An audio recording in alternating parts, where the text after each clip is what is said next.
கேரள மாநிலம் கோழிக்கோடு மாவட்டம் மாங்காவு பகுதியில அரசு விரைவு பேருந்துல பயணித்த இளம்பெண் ஒருவர் மருத்துவக் கல்லூரி மருத்துவமனை முன்பு பஸ்ஸை நிறுத்துமாறு தொடர்ந்து கேட்டிருக்காங்க. அங்க அதிகாரப்பூர்வ நிறுத்தம் இல்லாததுனால கண்டக்டர் மற்றும் டிரைவர் பஸ் நிறுத்த மறுத்திருக்காங்க.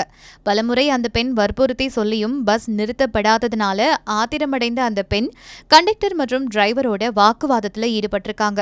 அதுக்கப்புறம் தன்னுடைய செல்போன்ல சம்பவத்தை பதிவு செய்ததோட அவசர கால பெட்டியில இருந்த சுத்தியலை எடுத்து டிரைவர் இருக்கைக்கு பக்கத்துல இருந்த ஜன்னல் கண்ணாடியை உடைச்சிருக்காங்க. இதனால பஸ்ல இருந்த பயணிகள் அதிர்ச்சி அடைஞ்சிருக்காங்க. அதுக்கப்புறம் தகவல் அறிந்த போலீசார் சம்பவ இடத்திற்கு விரைந்து சென்று விசாரணை நடத்தியிருக்காங்க.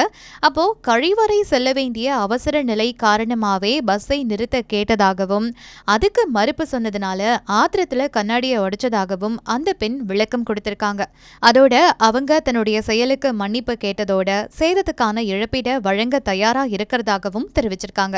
இதனையடுத்து போக்குவரத்து கழகத்திற்கு 28,000 ரூபாய் நஷ்டஈடு செலுத்திய பின்னர் அவங்கள போலீசார் எச்சரித்து அங்கிருந்து அனுப்பியிருக்காங்க.